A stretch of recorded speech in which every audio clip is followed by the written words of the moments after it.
Okey, Liana boleh mulakan.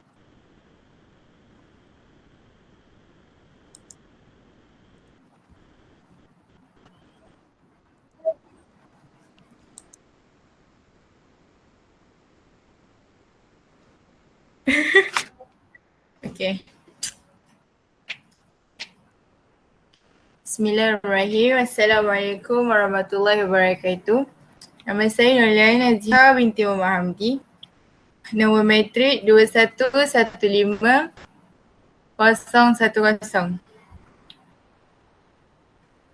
Hari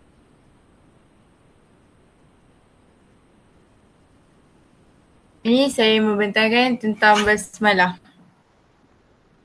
Pengertian basmalah. Alamak, terampak skrin lah. Sekejap. Nampak tak?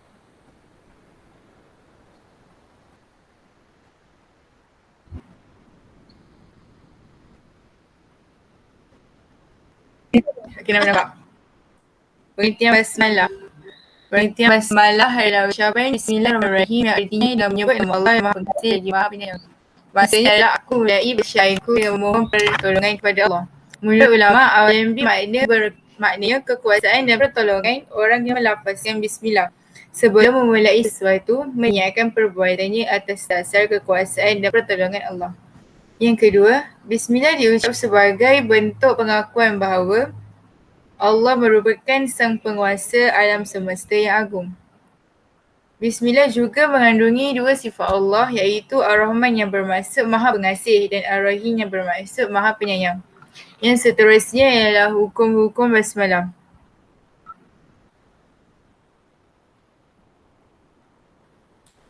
Hukum basmalah ada 3. Yang pertama, sunat ketika membaca awal-awal surah pada Al-Quran kecuali pada surah At-Taubah, maka tidak disyariatkan membaca basmalah pada awal surah tersebut. Jika seorang ingin mengulang bacaan surah yang dibacanya, maka hendaklah dia membaca basmalah. Yang terakhir, seseorang membaca basmalah setelah membaca isti'azah. Pada saat seseorang ingin menyambungkan antara dua surah, maka ia hanya perlu membaca basmalah sahaja dan tidak perlu membaca isti'azah. Yang seterusnya ialah bismillah pada awal surah At-Taubah. Ada dua pendapat. Pendapat pertama ialah pendapat dari Imam Ibn Hajar. Membaca basmalah pada awal surah At-Taubah hukumnya adalah haram. Jikalau seorang itu sedang membaca basmalah di tengah-tengah surah, hukumnya adalah makruh. Pendapat yang kedua daripada Imam Romli, membaca basmalah pada awal surah At-Taubah hukumnya adalah makruh.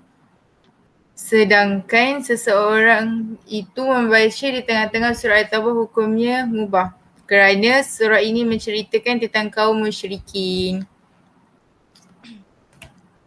Assalamualaikum warahmatullahi wabarakatuh. Saya binti Jeffrey. Nombor matrik saya 21150004. Hari ini saya akan tentang hukum membaca basmalah. Ada dua pendapat ulama mengenai basmalah. Yang pertama, Imam Syafi'i. Imam Syafi'i berkata bahawa basmalah ni adalah sebahagian pada surah Al-Fatihah. Jikalau seseorang itu solat tidak membaca Al-Fatihah, tidak membaca basmalah, maka solat itu tidak sah.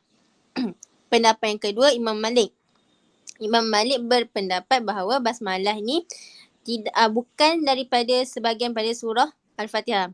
Jikalau seorang itu solat tanpa membaca basmalah, solatnya dikiranya sah. Cara membaca basmalah di antara dua surah. Ada 4 cara membaca basmalah di antara dua surah. Tetapi tiga cara membaca boleh, satu cara tidak boleh membaca basmalah di antara dua surah. Cara yang pertama memutuskan semua. Contoh ayat dia, walam yakullahu kufuwan ahad. Bismillahirrahmanirrahim. Qul a'udzu birabbin nas. Itu cara yang pertama. Cara yang kedua, menyambung basmalah pada awal surah. Walam yakul lahu kufuwan ahad. Bismillahirrahmanirrahim. Qul a'udzu birabbin nas. Okey, itu cara yang kedua. Cara yang ketiga, menyambung semua. Walam yakul lahu kufuwan ahad. Bismillahirrahmanirrahim. Qul a'udzu birabbin nas. Tiga-tiga cara tu tu saja yang boleh baca di antara basmalah di antara dua surah. Cara yang keempat ni tidak boleh digunakan. Contoh ayat dia, walam yakul lahu kufuwan ahad. Bismillahirrahmanirrahim. Qul a'udzu birabbin nas. Cara yang keempat ni tidak boleh kerana takut dikotori bahawa basmalah ni adalah sebahagian pada awal surah. Itu saja daripada kami. Sekian, terima kasih.